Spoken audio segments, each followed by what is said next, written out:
Very good evening, class 8. Today we'll start biology, chapter 1, first chapter of biology of your book, chapter 8, cell structure and functions. You have already learned that things around us are either living or non-living. Further, you may recall that all living organisms carry out certain basic functions. जितने भी living organisms हैं कुछ तो function काम करते हैं, हाँ? Digestion, excretion, reproduction और भी सारे काम हैं.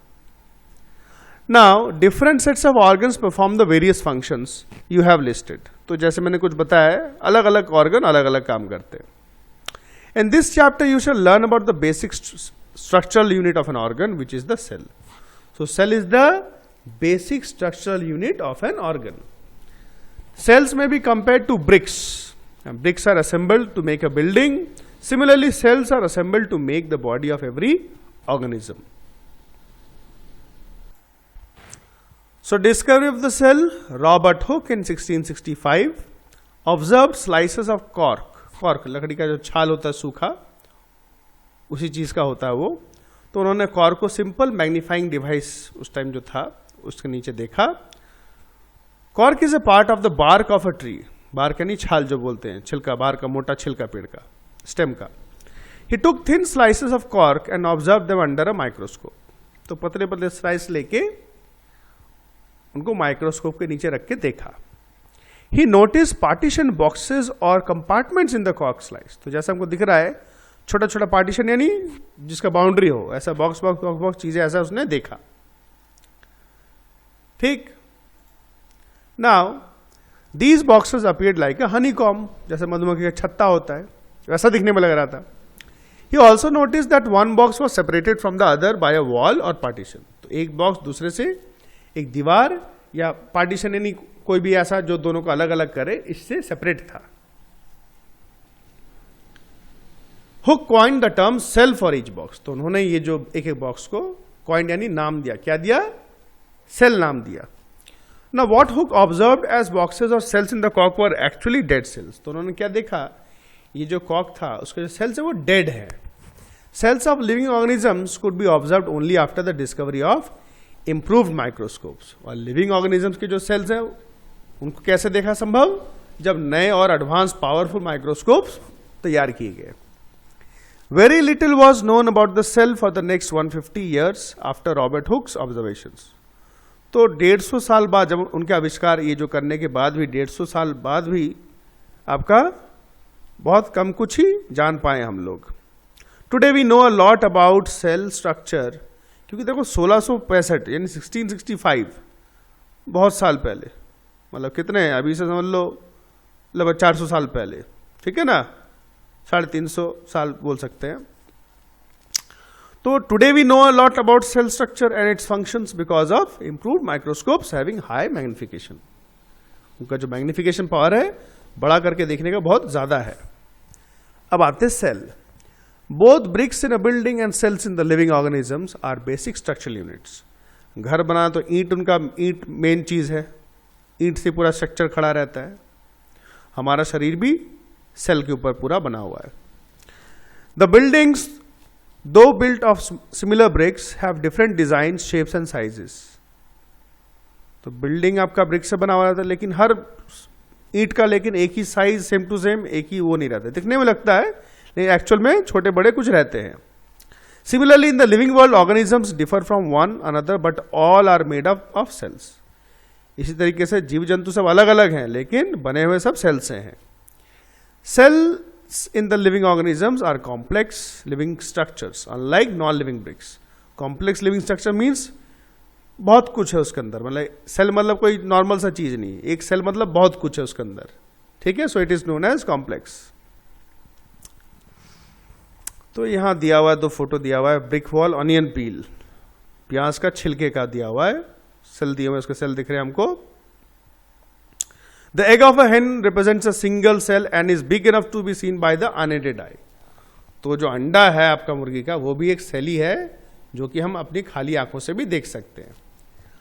Organisms show variety in cell numbers, shape and size. तो कई तरीके के सेल होते हैं, संख्या कम ज्यादा होता है, शेप अलग होता है. How do scientist observe and study the living cells? कैसे? दे यूज माइक्रोस्कोप्स विच मैग्नीफाई ऑब्जेक्ट्स, बड़ा करके देखने के लिए. स्टेन्स यानी डाइज, कलर जो होता है, are use to colour parts of the cell to study the detail structure. तो ये कलर उसमें मिक्स किया जाता है जब सेल को देखा जाता है, ताकि अलग अलग चीजें अलग अलग कलर से दिखें. There are millions of living organisms. They are of different shapes and sizes. The organs also vary in shape, size and number of cells. Let us study about some of them. अब है संख्या, number of cells. अच्छा, यहाँ कुछ है नहीं, इधर यहाँ देखो, organisms made of more than one cell are called multicellular. Multi means many, cellular means cell. Organisms, तो जिनके एक से ज्यादा सेल्स होते हैं उनको बोलते हैं multi cellular organisms. The number of sales being less in smaller organisms does not in any way affect the functioning of the organisms. तो अगर छोटे जानवर हैं तो ऐसा नहीं उनमें सेल कम है बोल के उनका फंक्शन अलग अलग है, उनका फंक्शन ठीक से नहीं कर पाएंगे. एक छोटा सा चींटी भी लेकिन एक्सक्रीशन रिप्रोडक्शन सभी करता है, ठीक है ना. और हाथी भी जो करता है वो भी चींटी भी कर सकता है, वो भी सांस लेता है, दोनों सांस लेते हैं. You will be surprise to know that an organism with billions of cells begins life as a single cell. हमारा शरीर जैसे बिलियंस ऑफ सेल से बना हुआ है, लेकिन हमारा शरीर भी एक सिंगल सेल से बना हुआ रहता है. सिंगल से डबल, 1 से 2, 2 से 4, 4 से 8, ऐसे मल्टीप्लाई होके बड़े होते हैं हम लोग. Which is the fertilised egg, ठीक है ना. जो एग जो है, पढ़ोगे आप रिप्रोडक्शन में, वो फर्टिलाइज होने के बाद फिर वो धीरे धीरे मल्टीप्लाई होके बॉडी पार्ट्स वगैरह बनते हैं. The fertilise egg cell multiplies and the number of cells increases at development proceeds. Look at figure 8.3 AB. Both organisms are made up of a single cell. The single cell organisms are called unicellular organisms. Uni means one, cellular means cell. Amoeba है ये, और this one is paramecium. A single-celled organism performs all the necessary functions that multicellular organisms perform. तो जैसे multicellular organism जो काम करते हैं वो सिंगल यूनिसेलुलर ऑर्गेनिजम्स भी वही काम करते हैं. A single-celled organism like amoeba captures and digests food, respires, excretes, grows and reproduces. Similar functions in multicellular organisms are carried out by groups of specialized cells forming different tissues. तो amoeba एक ही cell है, एक ही cell से सब कुछ होता है, लेकिन हमारे या जो मल्टी सेलुलर ऑर्गेनिजम्स हैं उनमें अलग अलग सेल से अलग टिश्यूज से ऑर्गन्स बने हुए रहते हैं, और अलग अलग ऑर्गन भाई अलग अलग काम करते हैं. एक्सक्रीटरी सिस्टम हमारा अलग है, रेस्पिरेटरी सिस्टम अलग है ना. ठीक है ना. Tissues in turn form organs.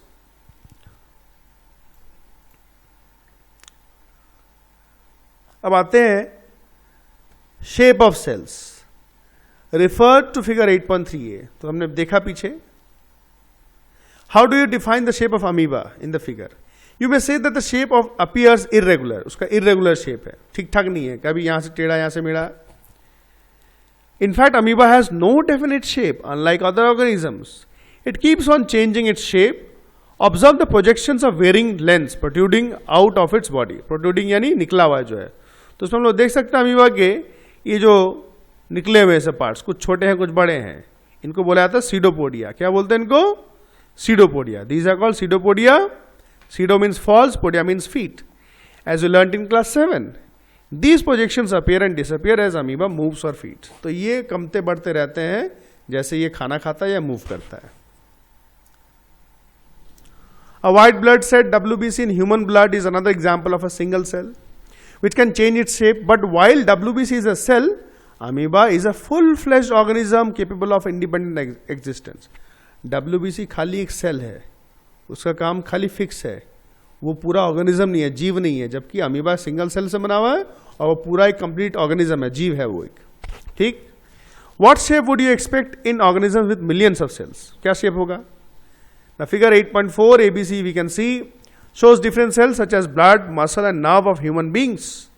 The different shapes are related to their specific functions. जैसा function वैसा shape. Generally cells are round. Normal क्या होता है? Cells round होते हैं, spherical होते हैं या elongated, लंबे होते हैं. Some cells are long and pointed at both ends. They exhibit a spindle shape. ये दिख रहा है spindle यानी बेलन, रोटी बना दी ना गोल गोल बेलना जैसा, देखो spindle shape. Cell sometimes are quite long, कुछ लंबे होते हैं। Some are branch like the nerve cell और अ न्यूरॉन, ये न्यूरॉन का है नर्व सेल, एक नर्व सेल। नर्व तो भाई नसें हैं, सिरा जिसको बोलते हैं, फैले हुए रहते हैं, तो इसलिए उनका सेल का भी शेप ऐसे ही रहता है। The nerve cell receives and transfer messages, thereby helping to control and coordinate the working of different parts of the body. तो उनका काम ही है कंट्रोल एंड कोऑर्डिनेशन, कंट्रोल करना। जो मैसेज ये ट्रांसफर करते हैं। Can you guess which part of the cell gives its shape? कौन सा पार्ट शेप देता है? Components of the cell are enclose in a membrane, यानी दीवार के अंदर बंद होते हैं, उसको बोलते हैं मेम्ब्रेन। उसके अंदर पूरा सेल का सामान बंद होता है चारों तरफ से।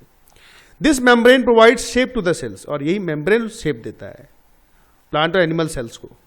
Cell wall is an additional covering, एक और कवरिंग होता है cell wall, covering over the cell membrane. तो अंदर की तरफ सेल मेम्ब्रेन रहता है, उसके बाहर की तरफ सेल वॉल रहता है। It gives shapes and rigidity to these cells, और ये शेप रिजिडिटी यानी टाइट, जो ठोसपन, थोड़ा सख्त जो उसको बना के रखता है, ये सेल वॉल और सेल मेम्ब्रेन दोनों मिलकर करते हैं। Bacterial cell also has a cell wall, bacteria cell के भी सेल वॉल होते हैं। आज यहीं तक रखेंगे, साइज ऑफ सेल्स हम नेक्स्ट दिन कंटिन्यू करेंगे। चैप्टर को अच्छे से पढ़ना। Thank you very much.